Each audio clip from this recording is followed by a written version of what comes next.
I've done hunts at other locations than this, and I've lived in one pretty fucked up place that kind of cemented the idea that ghosts exist, and there's probably an afterlife.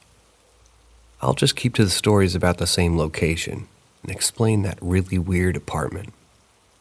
Some miscellaneous stories. 1. This was at a cemetery. Had a friend that was one of those big deal tough guy types. He took a few pictures on his very new at the time smartphone. Out the window while we were there one night.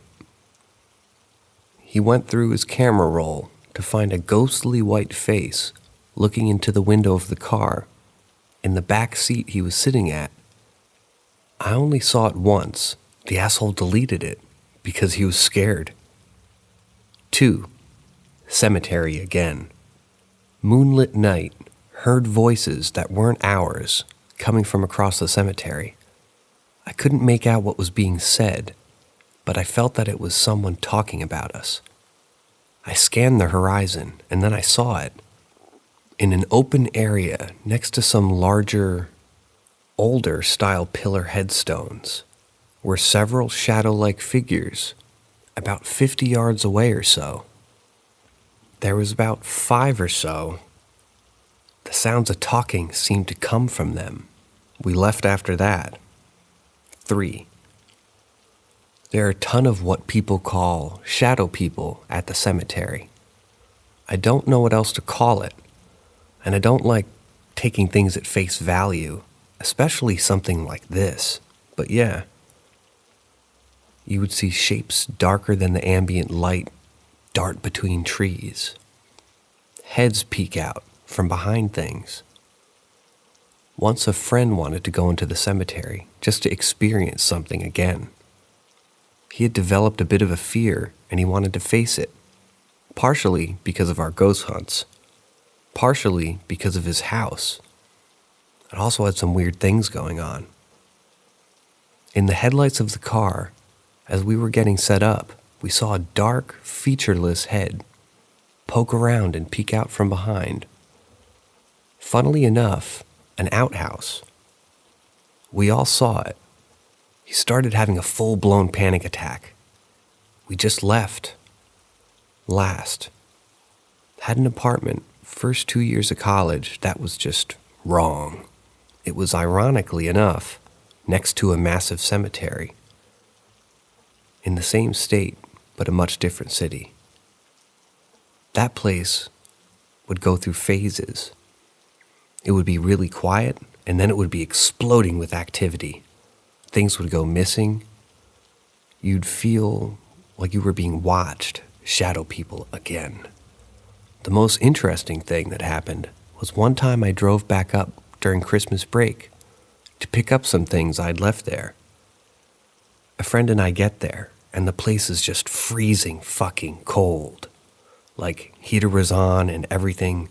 You couldn't get warm. The place had 4 bedrooms.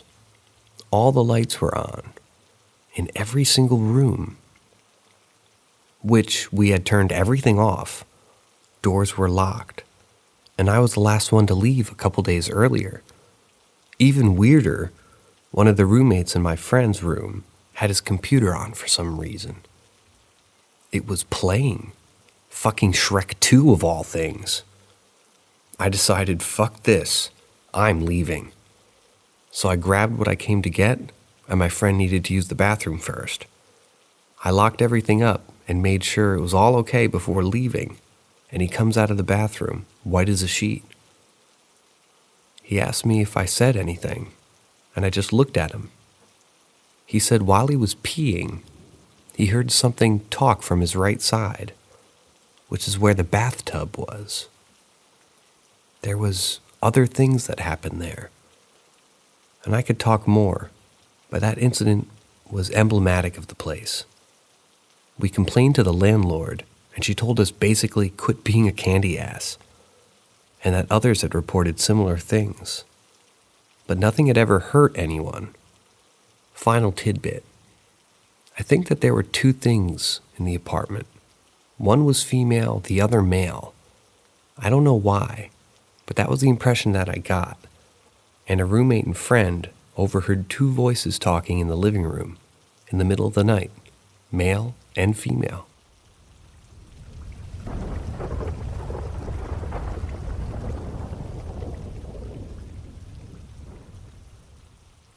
I actually grew up in a cemetery.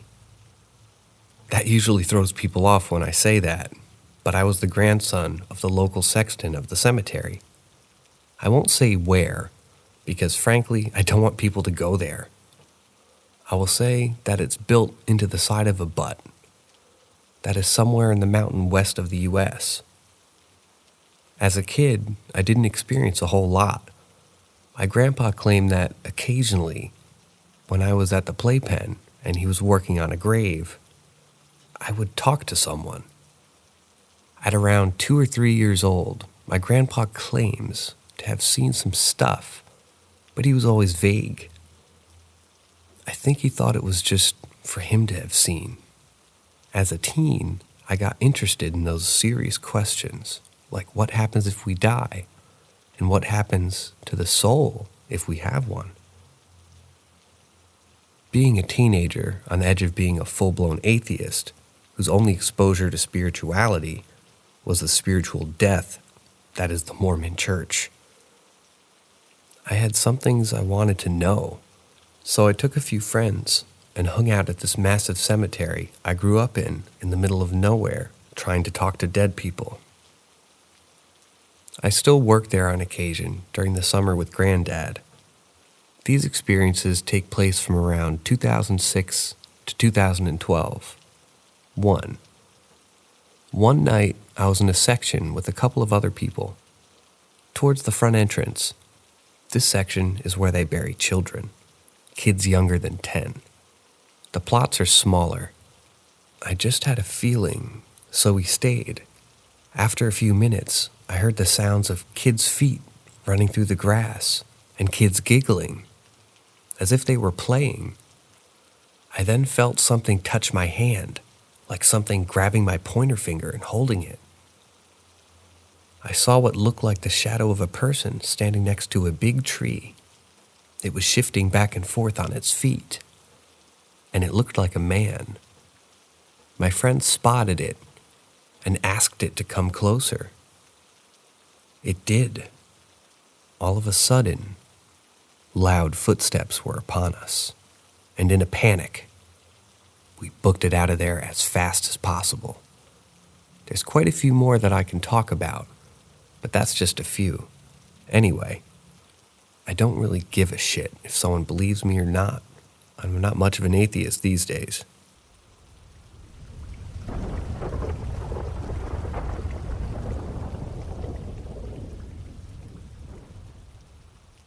I have several stories from when I worked as a mortuary transport tech. The job was basically transporting the deceased from where they were to where they needed to go. Turns out, dead people can have a lot of appointments. One time, though, I had an experience I'd never forgotten. I was dropping someone off at the science donation place. This is when you donate your body to science and they take it from there. So, I wheeled in the deceased, unlocked the freezer, and did all my stuff I had to do in there. Placed him on the board, got the lift out, placed him on the shelf. The interesting thing about the freezer was that most everything, once it's processed, was wrapped in this blue tape type thing. And you could definitely tell what was inside. Legs, hands, feet. Kind of interesting to me at the time. Anyway, I shut the freezer and locked it back up and started wheeling the gurney back over to the garage door. The science drop-off and processing area was a big L shape, with the freezer off to the larger long portion, and then you turn the corner and there's desks and filing cabinets and whatnot. I about had a heart attack as I turned the corner, and there's just this guy standing there examining the files in the file cabinet. Looked just like you or me, dressed modernly, but out of place for what people normally wear back then. I stopped and said that he'd have to forgive me, but he almost gave me a heart attack. It didn't look like he'd heard me at all, or even knew I was there. I should mention that this was also at about 1 a.m., and I'd never seen anyone at that place this late. So I said, "Well, sorry if I startled you or anything," and went on about finishing up my stuff. Got the gurney back in the van, closed and locked the large garage door from the inside. All the while, this guy's just standing there, staring at an open file in front of him, not paying any attention to me. I had used the bathroom, so I told him that's where I'd be going and I'd be right back. Again, no response. I thought maybe he's deaf and he can't hear me. So I went to the bathroom and came back to the garage, and the guy's gone, but the filing cabinet is still open. I didn't know where he went, and I hadn't heard anyone walk down the hallway past the bathroom. I checked and made sure everything I was responsible for was still locked, and it was. So I just announced that I was going to be leaving and locking up and set the alarm. No response. And that's what I did. And left. I'm not sure who he was, or is, or what happened, but it was definitely an odd experience, and one I still remember perfectly. I have a few other memories about my time at the job, if anyone else wants to hear. Nothing like what happened above, though.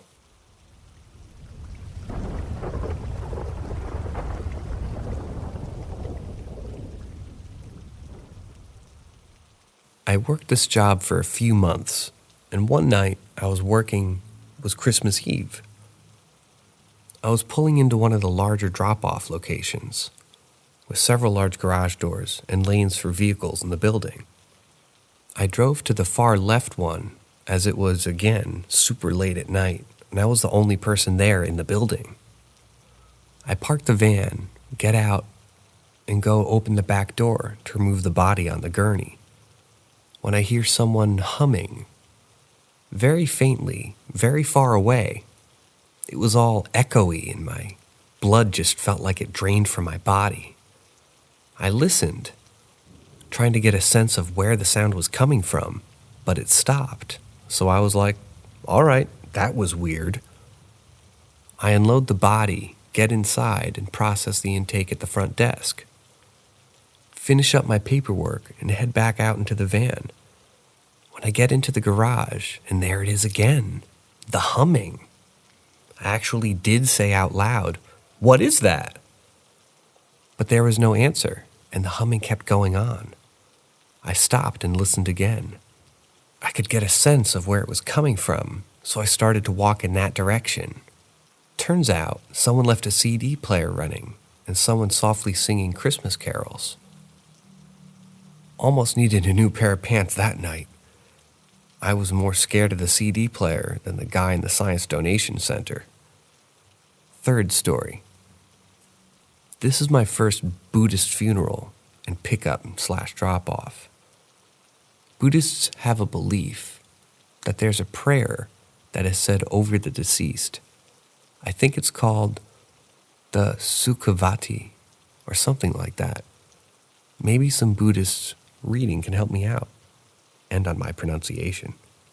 Well, some enterprising individual made a machine that says this prayer and travels with the deceased. I believe it's thought that the more it's said, the better the chances someone has in the afterlife, or something along those lines.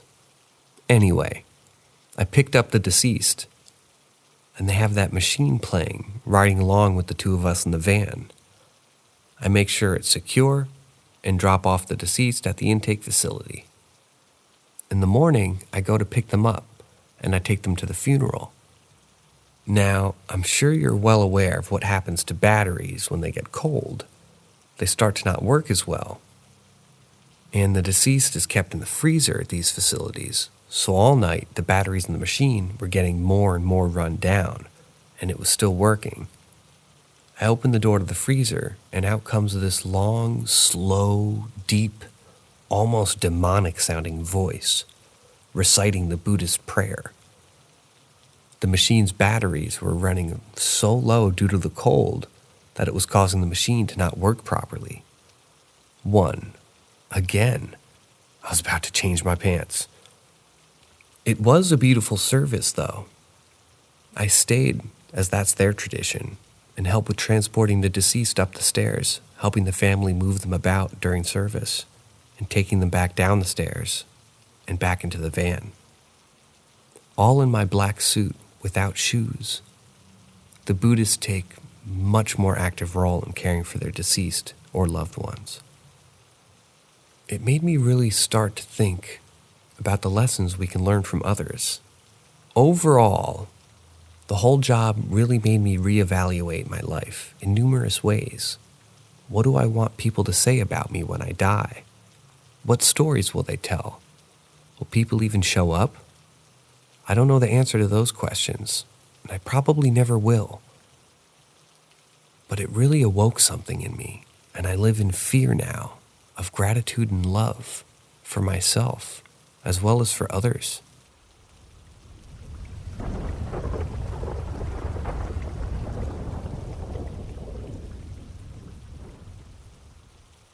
I work in a cardiac ICU. We have quite a lot of death around here. That being said, we have one patient that comes to mind. I'll call him Greg G, a fake name. Greg was on the unit for months. He fought very hard to stay alive every day, and to his credit, he was getting better for a good space of time. Greg was fairly old, late 70s or early 80s. The thing is, he initially looked very young and acted very hip. He became a meme around the unit, and everyone loved him because he was an old white dude who loved rap, Tupac and Biggie, and would throw gang signs sarcastically as a nonverbal cue that he was feeling okay. He had a trach, so he couldn't talk. He also had his family bring mood lights into his room that synced with his music. I kid you not, his room was playing rap and rave mode sometimes. We called him DJ Greggy G, and he loved it. Unfortunately, he took a turn for the worse. His condition deteriorated rapidly, and ultimately he died. We were devastated as a unit. His family let us keep his mood lights, and to this day, we keep them plugged in at the nurse's station. However, one day the mood lights turned off. We were saddened. Nobody could get them working, but then they turned on. We were happy, and they started flashing super irrationally. Then we heard the patient that was in Greg's old room start screaming. We went in to check on her. She was a confused old lady who would say some pretty wild things, but this one was weird. She said that she was watching the flashing lights in the hall. She could see them from her room, to be fair. Then she said she saw a silhouette of a man casted into the wall from the lights. Then she started spastically yelling, "Tell Greg to leave. It's not his room anymore. Tell Greg to go." There's no way she knew this was Greg's room. And with her memory being the way it was, there's also no way she would remember even if she did get told. Kinda spooky.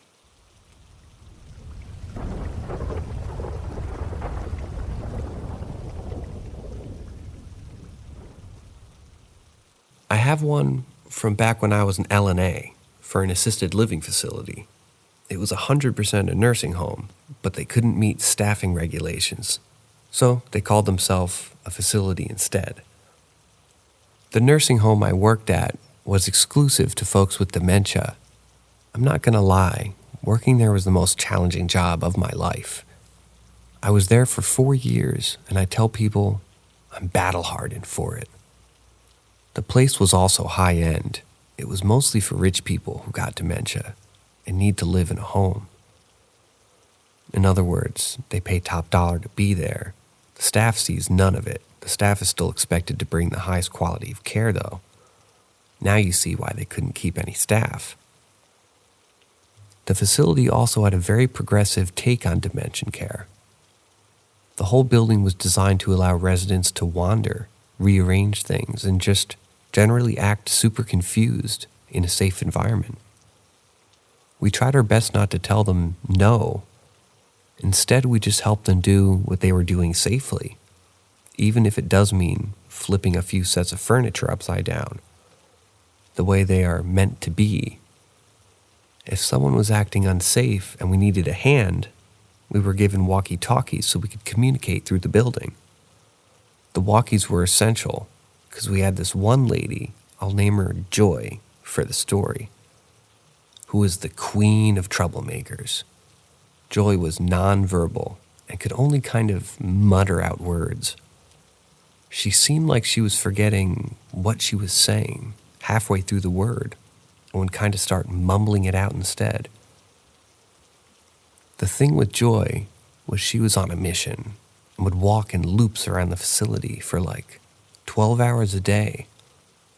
Thinking of the miles this lady must have walked bewilders me. I think she always tried to find the exits, which were semi-hidden as well as they could be while still being code compliant. And they also required a code to open or they would start alarming. We all liked Joy. She was cute and harmless, but the other residents hated her because she always found her way into places she shouldn't be. And then she would turn said place upside down. This resulted in many people having their rooms ransacked. They would yell at her to go away, but Joy would just continue on her merry path, leaving behind a trail of destruction. The facility was also a hospice. This is where the story gets kind of bittersweet. It sounds like a bad idea, but the facility had some double rooms. Joy shared her room with another lady, Gloria, who knew Joy before they both got dementia. Even though Joy would trash their room, Gloria was happy to be living there with a friend. What was clear was that Joy remembered Gloria too, and she would always greet Gloria with the same excitement of seeing an old friend every time they crossed paths. Joy would also say a long drawn-out, "Hi." It was very heartwarming to watch every time. Unfortunately, Gloria started getting sick and we had to move her to a private hospice room. They put her on morphine and she peacefully passed soon after. After Gloria died, there was a pretty long pause in deaths at the facility. Her room she died in remained empty for quite a while. We did notice, however, that Joy seemed to be searching around the facility harder than ever. She would say short words that would seem to indicate she was looking for Gloria. Now for the spooks. It was about 10 p.m. I had 1 hour left to my shift. My coworker and I finished all our tasks, and the only thing left to do was to head count. We had 18 residents. We found 17. Joy was missing. Again. We weren't worried about it at all. Joy always is the last person to be found. We looked on all the units, and she was still nowhere. The only place left to look was the hospice area, but since it was empty, the doors were theoretically locked. Of course, they weren't. Joy had somehow opened the door. As we started walking down the hall, my coworker called out, "Joy, where'd you go?" Then a call light above Gloria's room went off. Joy must be playing with the remote. We went over to the room. The door was locked. All right. We unlocked the door and the lights were off. It was pitch black and devoid of furniture. They put everything in storage when the room isn't used. Then in the darkness, I saw two beady eyes on the ground. This is the part I can't explain. I felt this super cool breeze come through me. Kind of like when you jump into a cold pool. I got shivers from it, followed by this looming feeling that someone else was hiding in the room. Then we hear Joy say, "Hi." We get the lights on. Joy is sitting in the middle of the floor. Here's the thing. The call bell was taken out of the room with the bed. The only other bed was in the bathroom. Joy was stuck in the middle of the floor. She can't get up on her own. My theory is that Gloria called us in to help Joy up, and Joy finally found Gloria and got to say one last hi to her on that night.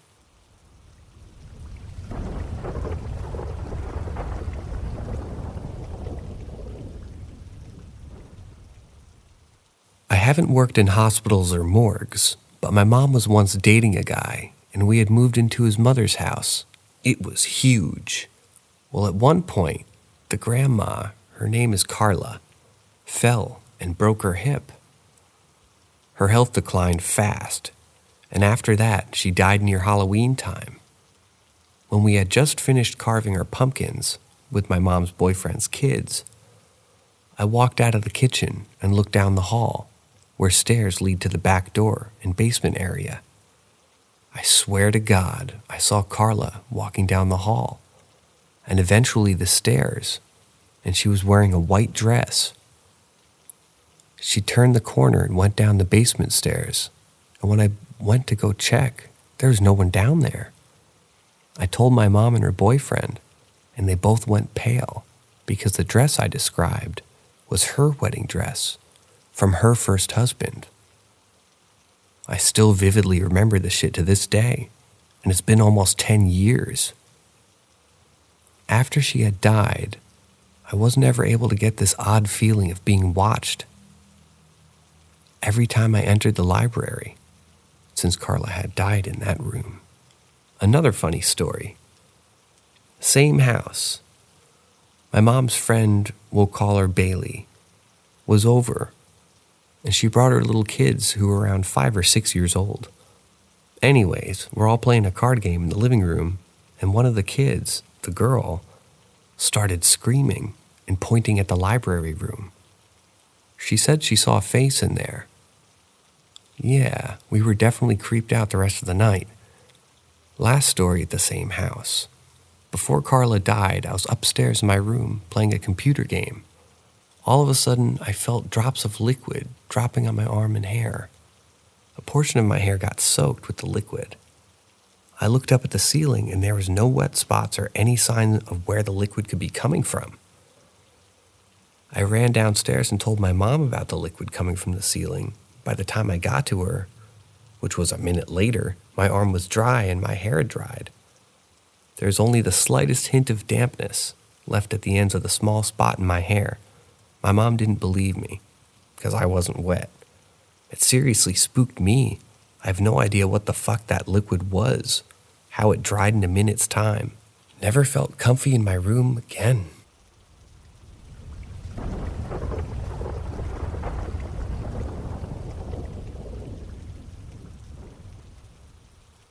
This isn't from working in the field, but from my own brother dying. I'll be 25 soon. When I turned 22, I was having a very, very, very horrible time. I was in a marriage that was burning me mentally, emotionally, and physically. My health was completely in the toilet, and I was in the end out of ERs. I had just moved 4,000 miles, had an insane amount of debt due to said marriage, was trying to buy a house, and found out I was going to have to completely start my degree over 3 years into it. So needless to say, I was overwhelmed. It was a dark time for me. I was more stuck than I'd ever been in my life. I spent every day for months on end crying myself to sleep and trying to make plans on how to get out of my marriage with my mom and her best friend. Nothing was plausible. It was horrible. One night in particular, as per usual, I was crying myself to sleep. It was an ugly cry, the kind where your pillow is soaked with snot and water, but you don't even know which is which anymore. My ex-husband had a field op, and I was so desperate to get away, but happy to be by myself. Even when he was gone, he made me feel like absolute garbage every day. I really didn't have an out. And boy, when I tell you, my head was spinning. I was thinking things no one should. And I'm happy for my faith and my family because none of those thoughts ever came to fruition. When I fell asleep that night, June 25th, 2020, the day before my 23rd birthday, I had such a different dream. I dreamed about my birthday party, and it was great. My family was there, as they always are, but my family only loves you when it's convenient, except my mom. So I wasn't happy. I knew everyone was there just because of my recent health scare, not because they loved me. And it just fed into my sadness. But then my childhood dog, I got him after my brother died in 2004, and he passed in 2017, came running around one of the tables. It was the happiest I'd been since 2017 when I got with my ex. I was so overwhelmingly happy that I cried when I saw him. I felt his fur and hugged him like I always did. That giant mutt was my absolute rock and center of my world for my entire life. He walked away and disappeared, and I was even more sad than I had been before. When I stood up, there was someone at the party that I didn't know. He was 21 and looked a lot like a cousin from my dad's side. It was all my mom's side at the party, though, so that was more confusing. I was crying and just wanted the day to be over. And he walked up and hugged me. And that's when I knew who it was. It was my brother. He said, "Happy birthday, Haley. I love you. I miss you. And everything is going to be okay." I woke up absolutely sobbing. It was my brother, but in the age he should have been. Exactly what he would have looked like. How did my brain do that? It bothered me since. I told my mom about it, and she believes me, and wished it would happen to her. It's never happened again, and I wish it would. It made me think about him all the time, and how different my life would have been if the doctors hadn't killed him. We would have been so close. It's just this weird hole I can't fill, so sometimes I just sit here and wish I had that brother. I think things would have been exponentially better. I know what our dynamic would have been, and I wish so badly it could have happened. Essentially, lately, I just think a lot about how badly I wish my brother was alive.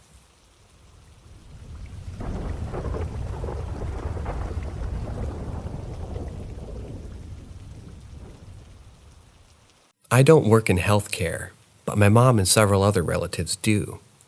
Not counting my mom, the other doctors in my family are really skeptical people.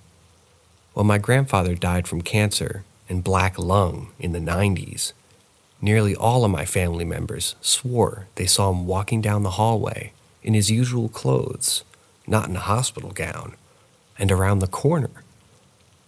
My uncle was the only one that followed and caught up in time to see the elevator doors close. The elevator was across from the nurse's station, so he walked over to them to see if he could see anything, but said no and asked what he saw. He just said that he thought a man walked into the elevator as the doors had just closed. But they kind of laughed and said, "Oh, honey, those elevators are messed up. They do that all the time on their own." For the next 20-ish years, most of my family have had encounters with my grandfather. My mom's house would frequently fill with unbearable smell of cigarettes.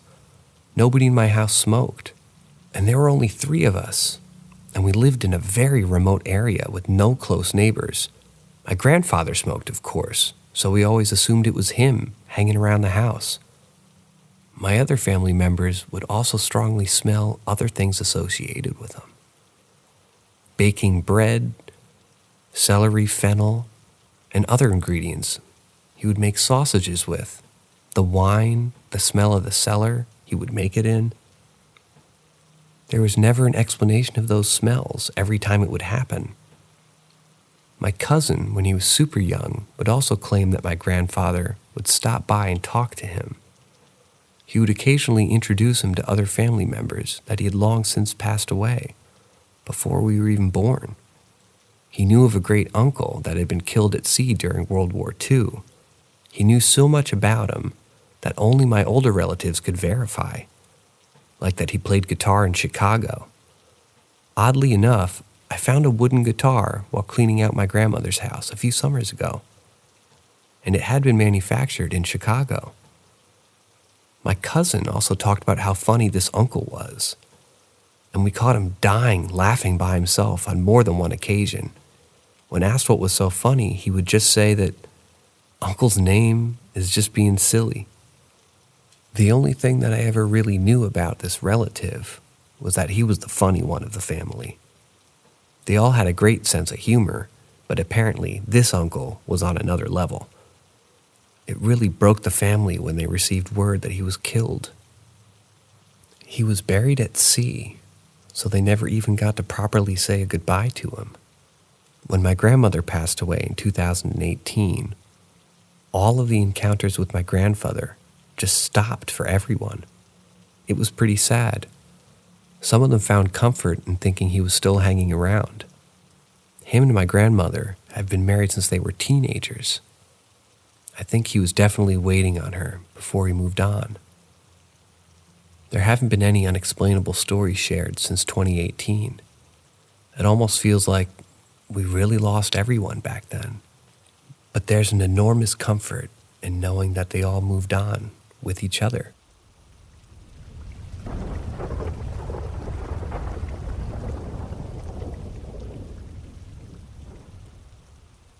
So we did security, and on our rounds, we could access the basement of the old section of the hospital, which was built in the 1930s.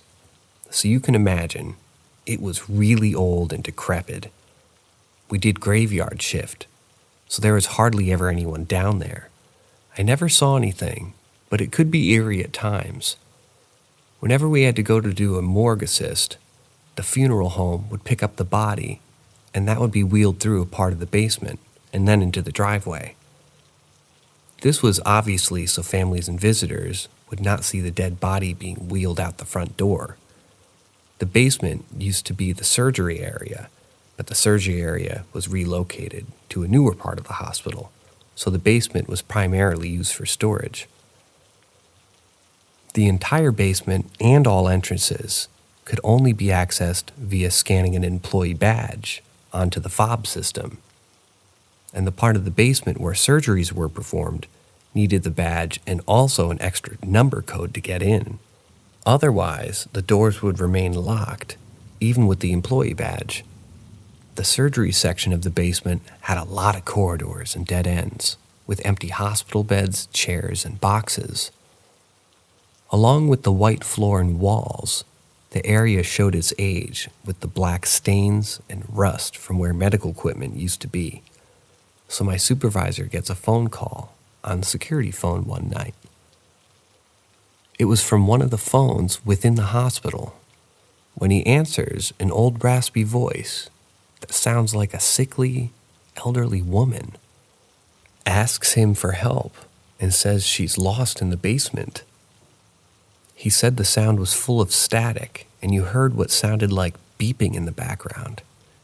Kind of like beeping of noises you might hear in an ER, mind you. There's no way any sort of visitor or patient could wander down there without an employee badge, scanning them through the door as well as the door access code. Which, they find nothing. They did end up hearing people and beeping again, but it was in one of the empty rooms with nothing but boxes inside. P.S. I also used one of the elevators in that surgery area one time with another guard. We were going up different floors of the hospital from the basement when the old elevator began shaking. Once we got to about the second floor, we gave each other the silent look of, "Oh shit," and he began pressing every button to get the doors to open up. We ended up exiting on the third floor, which at the time was a COVID area, which was supposed to be off limits to us, but fuck it, we were not going to be in that elevator a second longer.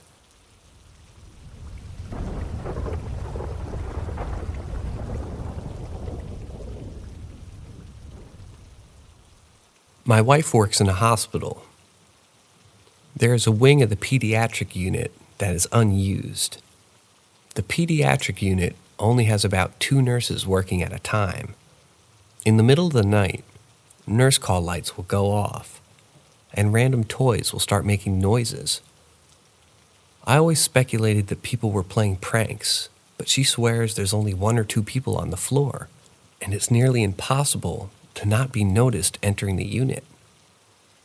A firehouse I worked at a few years ago had a fireman die in the line of duty in the 80s. People always told me that he still hangs around the firehouse. Again, I didn't believe it. There are a few guys that wouldn't sleep in the bunk room, the bedroom, and would sleep on the couch because they swear they'd seen him watching them while they were sleeping. A current member at the time was a friend of his and was still working. The guy would get up and have a cigarette. He would then make his way to the rigs and put his gear on. The house tones would go off for the house fire. We would ask him, how did he know we were going to get a fire? Out of respect, I'll use a different name. He said Bob told me because he knows I'm older and slower than you young guys, so I get a head start. We also had motion sensor lights that would turn on when someone walked under them. We would be watching a movie late at night in the dark.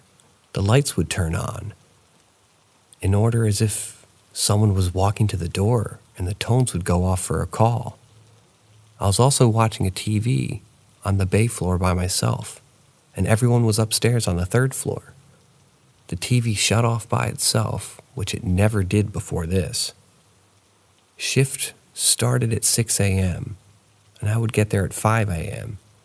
I heard someone walking around the rigs, and I was following it to see who it was, and no one was there. I had clear view of every door, and it would be impossible not to see someone come downstairs or enter the building.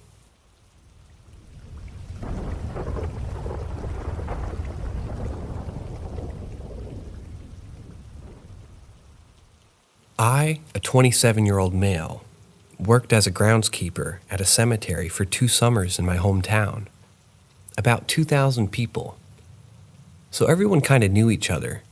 We were doing a cremation burial for a woman who wanted her ashes with her husband who passed in 2014. So we dug the hole where his ashes were and left the box open for the family to do the rest later that day. The sexton and administration left to do some paperwork and told me to hang out for a minute and they'll be back. So I lit a cigarette and sat down with my back against the headstone, leaning on it. After a minute or two, I hear an old voice say to me, "You shouldn't smoke." And I said, "Yeah, I know." But then it hit me that no one was around, so I looked and sure enough, no one was there. So I sit next to the hole, and after I put out my cigarette, the voice comes back and asks me, "Are you burying Nora?" The wife. And I replied, "Yes, sir." And then his voice changes from casual to excited, and he starts telling me how happy he is that it's finally happening, and that he doesn't know how long he's been waiting, but it feels like 1,000 years. After listening to him for about 5 minutes, the family shows up and the voice vanishes. I let out a few tears of joy for Mr. Edwards, the husband. Left some of my trade beads underneath the box as my own little reunion and parting gift, and told the family that everything was ready for them. And they saw me crying and asked if I knew Nora. I just said only from her husband, and left the family to do their thing. Later that week, I was weed eating the headstones. I stopped by the Edwards headstone, and for a brief moment, all I heard was laughter. A man and woman's, like a calm wind in my ear, then nothing but silence since. P.S. I have a few more. Feel free to ask. This is the one that rests in my heart rent-free.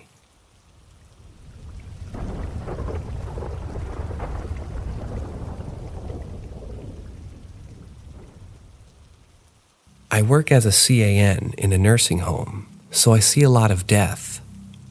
I do the cares as they hit end of life and prepare bodies too once they pass.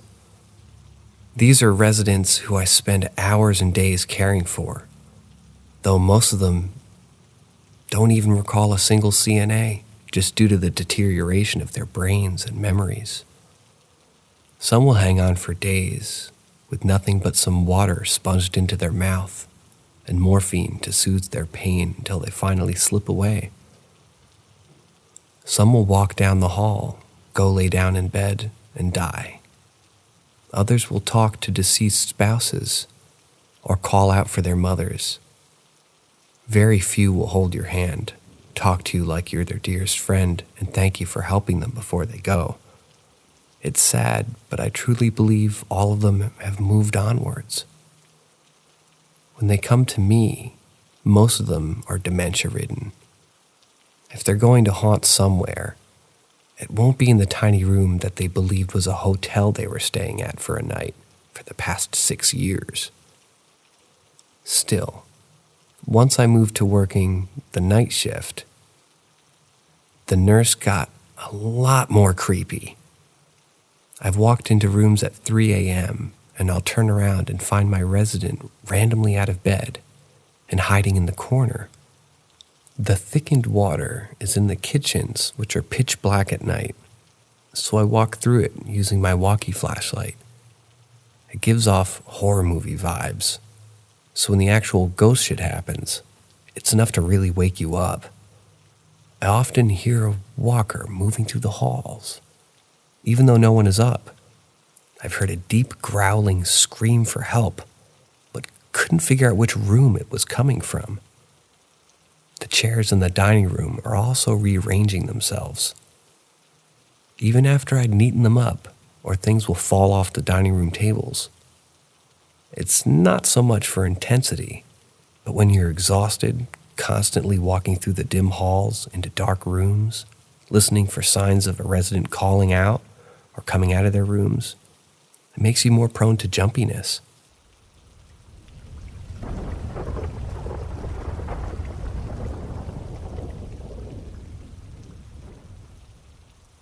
I am Muslim, and we don't believe in ghosts.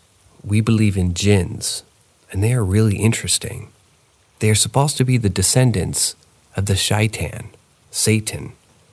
Most of them are friendly and stay away from humans, but some of them like to tease humans, and I've had some experiences, and I've gathered a lot of stories from relatives and other people about them. Here's a few of them. My uncle, he died in 2016, was driving from my and his hometown to another city where he worked. This was the early 1990s, and highways were quite underdeveloped. It was about 12 a.m., and the road was very empty.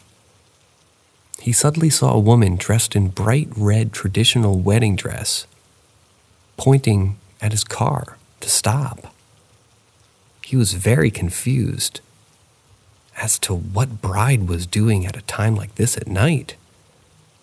He slowed his car down and saw that his feet were twisted to the opposite direction of a normal human's feet. I can't explain it well in English. Anyways, he rushed his car and never looked back. This story is my own. This happened in November. I was sitting in my room on the upper floor. It was around 1 a.m. The upper floor of our house was completely empty, and I later confirmed with everybody that they were sleeping.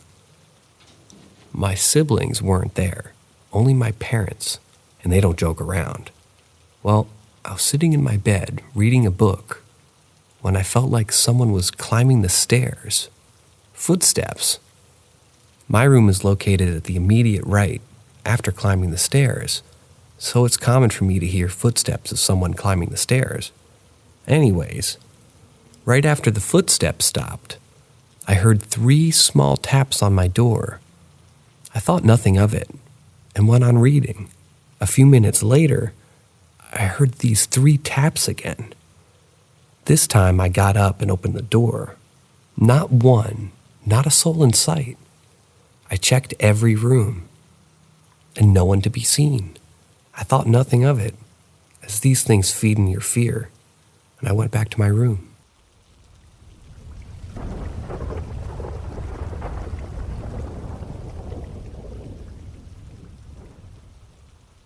This reminded me of dreams I've had. When I was little, the first time it happened, my grandfather was passing away. I wasn't aware at the time that anything was even wrong. My mother had gone to see my grandmother. I stayed home with my brother and my dad. We watched movies, ate dinner, and went to bed. I fell asleep and dreamt that I was standing on the side of a hallway at a bus stop with my grandfather. Only he was much younger, able to speak and not in a wheelchair.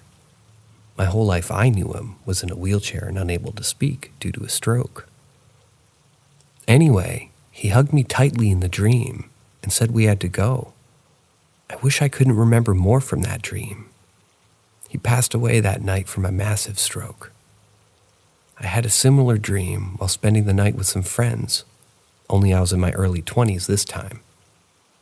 That night, I dreamt that I was standing at a bus stop with this beautiful woman. She was in her 20s or 30s, had a fancy skirt suit with some of her hair curled, makeup on, just nice and made up. She was waiting excitedly at the bus stop with her luggage. I don't remember what we talked about word for word, but she made it clear that she was having to leave and would never be coming back. She seemed really happy to go, though. When I woke up, I found out that my friend's elderly mother, who I didn't even know, had passed away that night. I actually told them about this dream, and they showed me photos of her in her younger years. It was definitely her. It's just bizarre. I've had so many odd stories like that I wouldn't dare post online. This is such a crazy, strange existence we're in. I wish that I understood it better.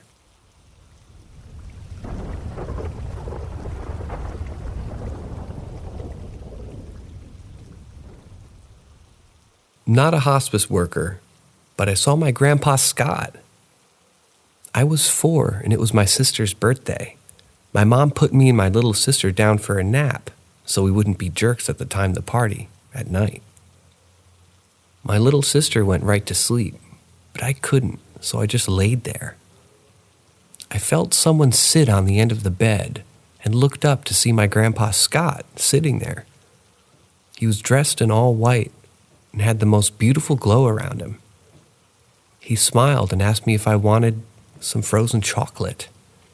My mom never froze chocolate, so I was interested, but told him that I was supposed to be taking a nap, and I'd get in trouble if Mama found out that I had chocolate in her bed. He chuckled, patted my legs, and said, "I gotta head out, kiddo.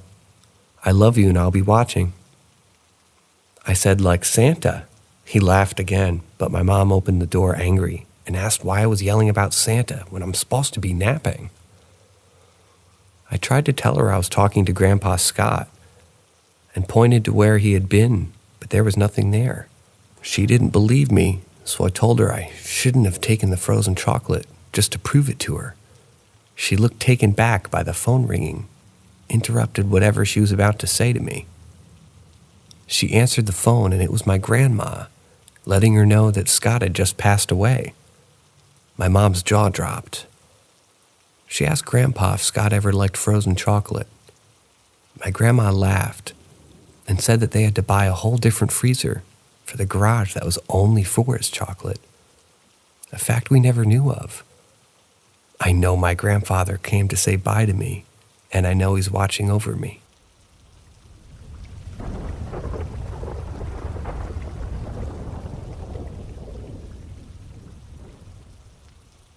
Ghost Girl was quiet for a bit. She had quieted down for a little bit, but the last few months, she's been getting a little active. Doorknobs have rattled a couple times. I've had a tug or two on my shirt walking upstairs from the basement. Flashes of shadows of little feet running past her basement windows. And general noises from her that I've honestly just gotten used to in the last 2.5 years. The physical tug on my shirt really freaked me out because she never touched me before. The last couple of months, I've seen larger feet and legs and shadows flash across our basement window that seem a lot bigger than hers and definitely a man. Those are new, and it's happened about 6 times now since November. No footprints or any kind of prints outside of any of the windows since we've had snow a few times. I was able to check. Our parcel of land used to belong to a farm over 100 years ago, like most parcels of land in any town. Kiddo took the metal detector along our boundary lines and found some antique pottery pieces and an old iron gate latch 2 summers ago. Also, one thing to note, we live on top of Grave, a tiny mining town, 2 mining disasters that I know of, possibly a third, but I can't be sure at the moment. However, people died and their bodies were never recovered. I'm currently doing a title search on our property when I have spare time at work, but it gets a little harder from before 1927 because of the beautiful cursive writing. I'm hoping to find the family name and the time period we think she's from and figure out who she is.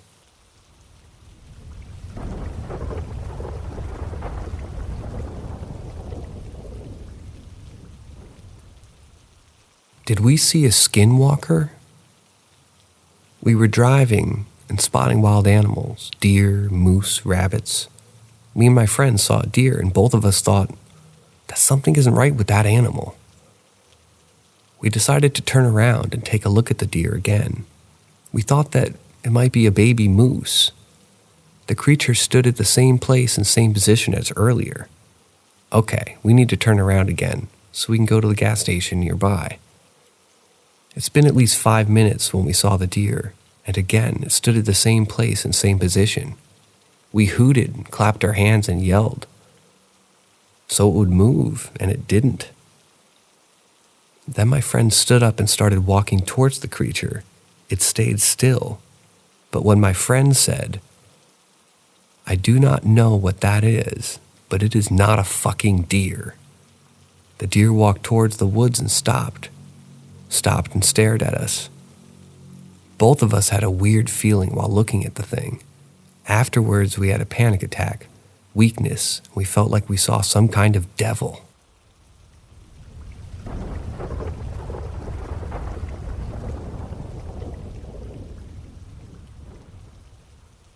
My experience in the 80s. I was visiting my family's small lake cabin in upstate New York in the summer of 1982 for a holiday weekend. I was prepping our small boat for a long morning out catching fish. I looked out into the water and saw what appeared to be a man in the center of the lake, splashing around and waving for help. There was no one else nearby, no boats, no people, and my parents had left to do some grocery shopping for the weekend. I immediately started the motor of the boat and sped out as quickly as I could to save the helpless man. When I got close enough, I noticed the splashing had stopped, and there was no person there. I dove into the shallow lake and searched as best as I could and found nothing. After contacting the police, an investigation proved that this person could not have existed. Oddly, one of the officers informed me that 15 years earlier, a man had drowned in that exact spot by the lake. This is a personal experience from my life, and I've been obsessed with the paranormal ever since it happened. I also make videos around paranormal experiences on YouTube, TikTok, and Instagram. My handle is @92dimension if you're interested.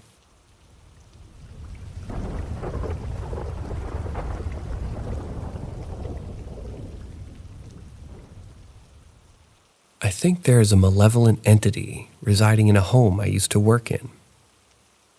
I work as a care provider and help run homes of folks we care for. One client I worked with was a man in his 50s. However, his health was declining to the point that most people assumed he was in his late 70s or 80s. This is relevant. When I went into his home, I got uncomfortable vibes. I would always feel extremely depressed and anxious and uncomfortable when I was there. I work with a lot of different people all over the city I live, in and out of all kinds of homes, and I only got this kind of vibe once before, and it was years ago, but it never felt this bad. It made the home feel oppressive whenever I was there. I hated being there by myself because of it. So a few months ago, I started realizing that I was remembering the vibe felt familiar from other homes from years ago. As I sat in the kitchen on my laptop one afternoon, I started doing some research on the property to see if I could find any information on its history. Nothing unusual for it, just an older building for what I could find. I also started texting my sister if she'd ever got that uncomfortable vibe in the other house I mentioned earlier, because she has also worked there. So once I started texting and narrowing my internet search to see if I could find any information on anyone being passed away there or worse in the home, it was like the house knew what I was doing. The air became heavy, all the normal humming of the electronic appliances amped up to an uncomfortably loud buzz, and I had to cover my ears because I felt like they were going to pop from the pressure change. The lights overhead got brighter and buzzed as well. I immediately shut my laptop and left the room. I told my sister I would have to get back to her because I was done with even thinking about as to not agitate whatever took notice. Fast forward a couple months, nothing else major happened, but it was always uncomfortable. My client's health continued to decline until earlier this year, when eventually we had to move into more intensive care. I came back one day to gather some things for him and paperwork. It was a quick in and out visit. As I went to exit and shut the door, I could see across the main room into the kitchen where it looked like a dark silhouette figure just ducked out of sight. I know I was completely alone in that house. I immediately shut the door and left without looking behind me.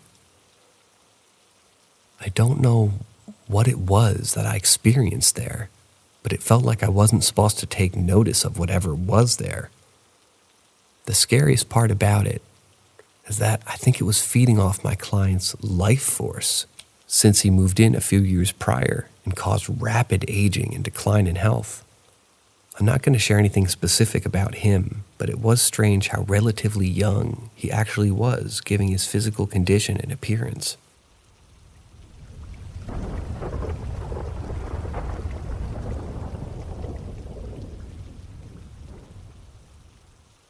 My house has a ghost. I've experienced a few paranormal things in my life and was haunting for 6 months by something about 15 years ago. I moved into this house almost a year ago, and here's the story so far. I live in the UK in an old house that was built around the 1800s something. The house is old, but the interior is all modern. There's myself, my girlfriend, and 4 kids who stay 50% of the time. Our first encounter was like any other. Strange banging noises, distant voices. We chalked this up to hearing noises from the neighbors next door. One night, my girlfriend was asleep in bed. My toddler was asleep in her room. Suddenly, my bedroom door handle opened, and the door slowly opened about 3 inches. Then slowly closed again. I immediately get up and open the door, expecting my toddler to be on the other side. Nobody's there, and she's asleep in bed still. A little freaked out, I got back into bed myself. 2 minutes later, my girlfriend jumps up and says, "What's up? Why did you wake me up?" I replied, "I didn't." And she said, "You just shook me awake." Now I was pretty freaked out and starting to believe that we had something going on here. Another encounter, I heard a certain door open and shut violently. I know the exact noise of this door, as it was very loud due to it being stiff. I was alone in the house. My girlfriend woke up in the middle of the night, freaked out after feeling something crawling on top of her, like a toddler. I just finished a night shift, and the last night my girlfriend and 12-year-old daughter were sitting in bed and heard what they described as repetitive chanting of multiple voices. Like there was a group of people repeating a word in unison. I asked them what word, but they couldn't make it out. said it was like pa or ah or something unintelligible sounds. I'd like to try to catch something on camera or other recording, but these things happen rarely, sometimes weeks or months in between. Anyone have any suggestions here? I'd like to add that I'm not scared or believe in devils or demons that can hurt us.